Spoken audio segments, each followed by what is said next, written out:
John kishte kërkuar qenin e tij për javë të tëra. Kafsha ishte zhdukur palën gjurmë dhe John kishte qenë i shkatërruar që atëherë.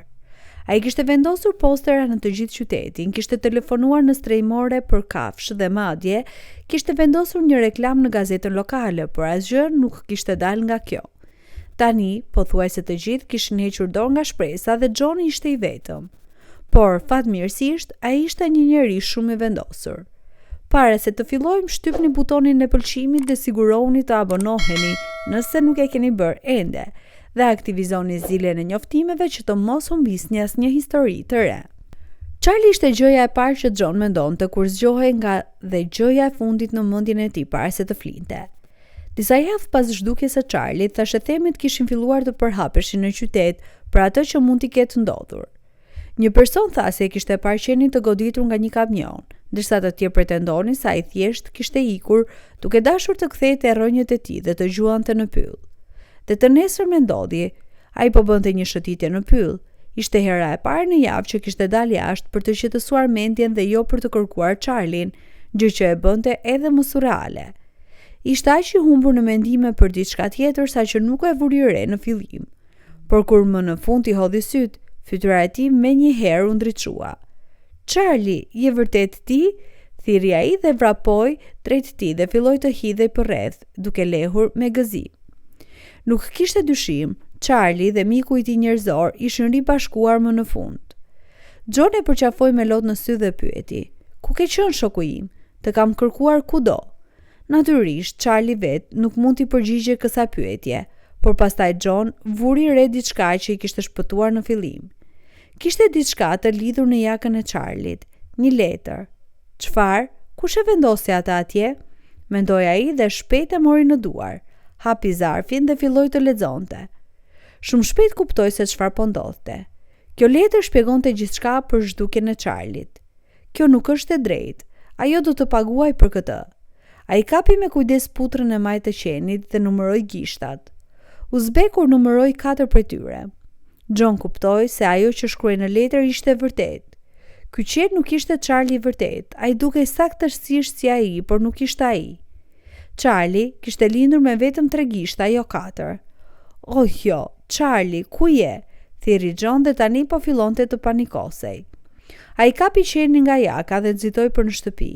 Kjo situatë kishte ndërlikuar gjithçka dhe ai kishte shumë punë për të bërë. Duhet të bënte disa telefonata dhe pastaj të gjente se cila ishte mënyra më e mirë për të trajtuar situatën. Duke mbajtur telefonin, John thiri numrin e Frankut. Zëri i tij ishte i lëkundur ndërsa shpjegonte situatën e çuditshme.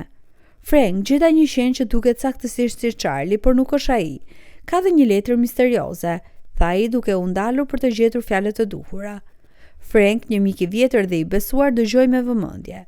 Historia e Johnit ishte pazakont, por besimi i Frankut e miku i tij ishte i palëkundur. Ai e dinte se kjo ishte serioze. Zëri Frank ishte i vendosur dhe qetësues. "Do ta zgjidhim këtë, John. Le të takojmë dhe të planifikojmë lëvizjen tonë të ardhshme." John shikoi qenin që ende tundte bishtin me pafajsi. Nuk mund ta linte atë. Qeni ishte një edhën e gjallë për vendodhjen e Charlit. "Do të kujdesem për ty për momentin", murmëriti ai. Qeni anoi kokën sikur të kuptonte. John vendosi ta quante Shadow për ngjashmërinë e tij të çuditshme me Charlie. Udhëtimi i Johnit filloi në parkun e preferuar të Charlit, vendi ku kishin kaluar orë të panumërta duke luajtur. Ai ekzaminoi çdo cep duke shpresuar për një të dhënë, një shenjë, çdo gjë. Kur John u kthye në shtëpi, një fëmijë u afrua. "Pash një gruafër shtëpisë tënde rreth kohës kur Charlie u zhduk", tha ai me hezitim. "Ajo dukej pak si ish gruaja jote Sandra." Zemra e Johnit ndaloi për një moment. Mund të ishte rastësi? Ai falenderoi fshinjen, mendja e tij ishte mbushur me pyetje. Ky informacion i ri ishte një pistë e mundshme, një që nuk mund ta injoronte. I vetëm në studion e tij, John shtroi të gjitha informacionet që kishte mbledhur: pista e fshinjes, letra misterioze dhe qeni ngjashëm i quajtur Shadow. Ngadalë një model dukej se po formohej, duke treguar në mënyrë të fshehtë drejt Sandrës. Po përse? Cili do të ishte motivi i saj? Me një përzierje ankthi dhe urgjence, John thirri numrin e Sandrës, vetëm për të marrë një mesazh të automatizuar që thoshte se numri nuk ishte më në shërbim. Zemra e tij u fendos. I pandalur John u zhyt në kujtimet e tij për Sandrën, duke renditur detaje që mund ta çonin te vendodhja e saj aktuale. Ai kujtoi miqtë e saj, vendet e saj të preferuara dhe zakonet. Ngadalë përpiloi një listë me vende ku ajo mund të shkonte dhe njerëz me të cilët mund të mbante kontakt. Përpjekjet e Johnit dhan fryte kur një njohuri përbashkët përmendi se Sandra kishte lëvizur në një qytet të afërt. Ky informacion ndezi një shkëndij shprehse tek ai. I armatosur me këtë pistë të re, ajo përgatit të nisej në një territor të panjohur. Në qytetin e ri të Sandrës, kërkimi i Johnit u intensifikua. Ai kreu rrugët, pyeti vendasi dhe vizitoi vendet ku ajo mund të frekuentonte. Teksa John kthehej në një cep, zemra e tij ndaloi. Atje, vetëm disa metra e larg ishte Sandra. Sytë e tyre u takuan dhe një mori emocione shkaluan mes tyre. Pastaj, në një çast, Sandra u kthye dhe iku. I vendosur John e ndoqi Sandrën duke mbajtur një distancë të kujdesshme. Ai pa teksa ajo hyri në një shtëpi modeste në fund të një rruge të qetë. Një pasdite ndërsa John vëzhgonte shtëpinë e Sandrës nga larg, vuri re diçka përmes dritares. Duke zmadhuar syt për të parë më mirë, John kuptoi se çfarë ishte. Ishte lotra e preferuar e Charlit, një top i vogël i kuq që i kishin bler bashk. Duke parë ata atje në shtëpinë e Sandrës, ndezi një val shprese dhe dyshimi. I armatosur me vendosmëri të re, John u kthye te pragu i Sandrës. Kur ajo hapi derën, ai nuk hezitoi. "Pse ke lodrën e Charlit?" kërkoi ai me zërin e tij me një përzierje akuzash dhe dëshpërimi. Fytyra e Sandrës shprehu shok, sytë e saj shkuan pa dashje te rafti. "Unë nuk e di për çfarë po flet." Belbëzoi ajo, por reagimi i saj e kishte tradhtuar tashmë. John e dinte se kishte prekur një pikë të ndjeshme. Në nxehtësinë e momentit, vitet të tëra me pak kënaqësi të pashprehura dhe ndjenja të lënduara dolën në sipërfaqe. "Ti kur nuk e kuptove, John," tha Sandra me zërin e saj të thyer. "Gjithmonë bëhet fjalë për ty dhe Charlin. Po ne, çfarë?" John u befasua. Kjo nuk kishte të bënte vetëm me Charlin tani. Bëi fjalë për martesën e tyre të dështuar, dashurinë që kishin humbur dhe dhimbjen që të dy ndanin. Ndërsa konfrontimi arrinte kulmin, sjellja e Sandrës ndryshoi. Ajo duke e mundur, sytë e saj ishin të mbushur me lot. Nuk doja që ndonjë nga këto të ndodhte. Përshpëriti ajo. Ishte një moment dobësie që John nuk e kishte parë tek ajo për një kohë të gjatë. Me lotët që i rritnin në fytyrë, vendosmëria e Sandrës u shemb. "Unë e mora Charlie," rrëfeu ajo, zëri i saj ishte pak më i lartë se një përshpërtitje.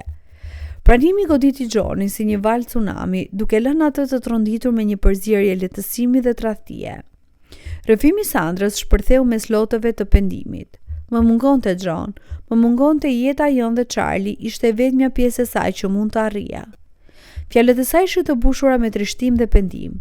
John dëgjoi një stohi emocionesh që shpërthenin brenda tij. Ndjeu zemërim, por gjithashtu një trishtim të thellë dhe të papritur. Veprimet e Sandrës sado të gabuar aburonin nga një vend humbjeje dhe malli. "Letra," pyeti John me zërin e tij të tendosur. "Pse le aty?"